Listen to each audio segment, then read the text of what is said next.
Well, Russia is clearly sending a message that it doesn't want to end this war. I mean, whether we are tying this to the Ukrainian decision about their future, I don't think that they should have a say about any other country's future but their own.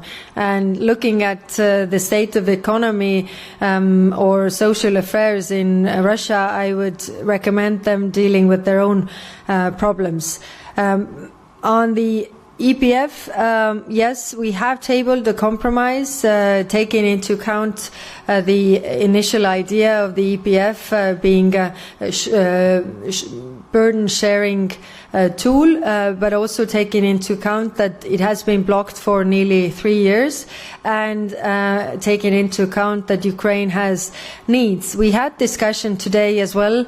We didn't reach a political agreement yet, but I was stressing and pushing that we would have a political agreement before the start of summer in European terms. So hopefully we managed to get to this point. Thank you.